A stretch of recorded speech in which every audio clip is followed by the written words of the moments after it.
Hello and welcome to another video and interview today with a lady called Debbie. Debbie had some amazing experiences when she was a young girl of a spiritual and psychic nature, including one where her life was saved when a guardian angel moved her out of the way of a bolt of lightning. But before we get to that, I want you to have a look at this next clip of a motorcyclist, and I think you'll agree with me that for this motorcyclist, there was definitely a guardian angel looking after them on this particular day. So here we go, watch carefully. Oh, and again, it's extraordinary. Here it is in slow motion. Amazing. So we may never ever know who that motorcyclist was, but we do have this opportunity to speak to Debbie. I'm very pleased and excited to welcome Debbie Shelton to have a chat with me about her personal amazing psychic experience. Debbie, thank you for joining me on here. Introduce yourself, Debbie, to those listening.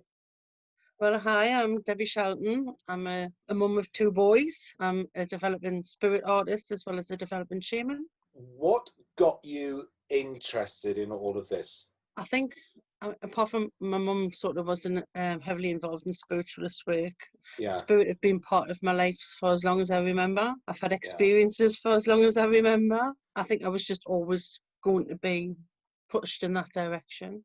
Share as well the experience you spoke about or shared on Facebook with me that was just amazing from when you were young. I was playing with my younger brother, who was a year younger, 8 and 9, that kind of age. Out playing, and we had to be in before it got dark. Didn't have watches and things back then. It was just, when it got dark, you had to be home. A heavy storm was coming in, and it was getting darker and darker and darker. Although it probably wasn't very late, but when you're a young child, when it starts getting dark, it starts getting scary, and you think, oh, God, I'm going to get sort of rung off my mum if we don't get home. And then it started raining. It was so heavy. And I said to my brother, we'll just stay underneath this staircase. We'll just stay under here till it stops raining. I said, we'll get soaked. And my mum will be all right. Mum will be all right. She'll not worry. But then it was getting darker and darker, and the storm was getting nearer and nearer. Wow. And you can imagine these two young children, 8 and 9, and it was getting noisier and noisier, and the lightning was sort of starting to strike. But me and my brother were a bit scared. We just sort of decided, right, we'll just make a run for it. We'll make a sprint for home. We're about 5-10 minutes away, running fast. So yes, we decided to have a sprint for it. So we sprinted home, absolutely soaked to the bone. We're just rounding the street to where my mum lives, and my brother was just seconds in front of me, right behind him, and we're in full pelt. And all of a sudden, I lifted up and backwards, and when that happened, the lightning hit the ground in front of me, and then I was put back. I'm not dropped, just placed back, and off I sprinted again, in the house and slammed the door, terrified of the thunderstorm. And I don't even remember talking about it when I got home. I just remember the whole thing so vividly. I didn't feel hands. I was just lifted up and pulled backwards. So you're running at the time? Yes, full pelt. Right, so you're running full pelt, and then you're lifted up or pulled back. Then the lightning bolt comes down. Yeah. Right. And then it's like you are then able to continue running into the house. I was just put back down and off I went running. So being as young as that, it's hard to know who to tell about an experience you can't really explain. But it obviously stayed with you all this time. Yeah, I remember it vividly. Did that make you then always know that someone was looking after you? I don't know, because I still went on to have a little bit of a traumatic life, but I've always felt like my life was meant to be. I'm meant to be here for something. Otherwise, I wouldn't have been saved. Was anyone else in your family had any of experiences like that at all, or was it just you as far as you know? Just me for an experience like that, but not spiritual experiences. Probably my sister as well, but not feeling like being saved from something dire. Sure. I mean, that was amazing. The fact it saved you for something, it saved you from certain death, probably at that time anyway. What else has happened since then? You must have had other experiences, maybe not as dramatic as that have made you think, wow, there's something going on around me that is trying to get my attention? Even younger than that, 6, 7. My dad used to work night shift because he was a baker. So I used to climb in bed with my mum like you would when you're little. The bed would start shaking. The minute she started snoring, I swear to God, it's the bed. And it would be literally, I'd be lying in bed like this, just a case of a gentle tremor. I would put my legs over my mum's legs to see if it was Yes. her. Yeah. Because, people shake in their sleep. But I Yeah. would do that. I would put my legs over it and she wasn't moving. And I used to go, Mom, Mom, the bed's shaking. And she'd Yeah. go, it's all right, just go to sleep. And then a couple of Oh, minutes later, when she was snoring again in seconds, it would shake again. And I'd wake her wow. up, Mom, it's shaking again. She was, oh, they're just letting you know they're there. And that was her answer. And I was like, lying in bed, terrified. So she obviously was quite comfortable with all of that, She never ever felt it. didn't Ever. she? No, it was always me and my dad. The bed used Right, to shake. okay. What did that move on to? Did it ever happen when you were in bed on your own, or was it only when you were with your No, mum? just when I was in with my mum. Do you think Um, that was somehow to try to make you feel you were safe because your mum was there, rather than just on your own? It would be more scary, I would think. but I don't know, because we did give a lot of trouble in the house, Did per you? Like se. things happening? Um, Yeah. things happening, yeah, like handles going down, up and down, Right. blankets being pulled off the bed and things. I mean, it got so much so that my mum got a vicar in, blessed the Yeah. house, soaking Yeah. all the beds for holy water. It didn't stop it. So my mum started going to spiritualist church. It was Okay. about 7. And did that help?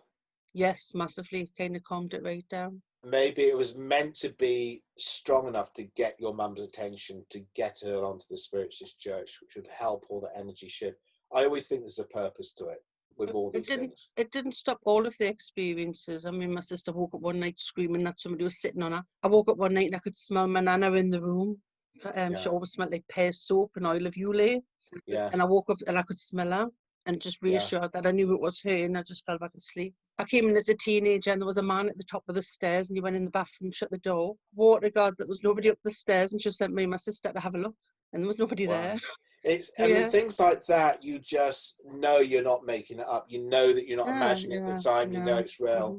Hmm. And I think there's probably a lot of that, much more so than we realize that other people are experiencing. And sometimes just who do you tell? The fact that you've now moved on from all of this, you carried it through your life, been through all your own personal challenges, and you're at a point now where you are trying to learn and develop your gifts and your connection with spirit now. How's that coming on for you? You're doing the shamanism work, you're doing healing. I Yeah. always got told I was going to be a spirit artist, which I was Yes. just like, I did Yeah. GCSE art, but that was about it. Yeah. But I did an art workshop, spirit art workshop, not last October, the October before, and it just took off. Brilliant. And that was the start of me kind of learning mediumship. And then a year later, obviously, I got the spirit art thing down to a T. Good. Yeah. I was so enthralled by it and so blown away that I was given this gift. How do you find with your spirit art, what has been the most profound thing that's happened with that for you in terms of you sharing it with someone? How are they feeling it? I do have a spirit art page on Facebook. People have posted who I've drawn. It always just amazes me when I get Yeah. a picture that I can, because I don't see them, How because I do just draw what you, I feel. is it a feeling? Do you see it in front of you? I just start drawing a face, and then I feel Yeah. like, oh, this person needs a round chin, oh, this person needs a fat nose, Right. this person, Yeah. and I rarely draw old people. They're so vain. Yeah, really. I know Those, that now they always come back all lovely and beautiful, which I would as why well. not? I know that some psychic artists, I remember one said she used to see a white line appear on the paper, which she followed the line. That's how All she right. developed.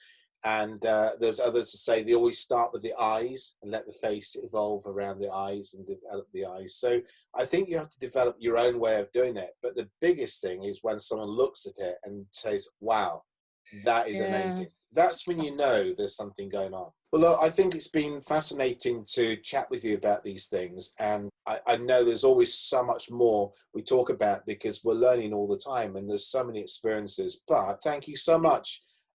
So thank you, Debbie. And if you've enjoyed this video, please make sure you like and subscribe for more. Thank you.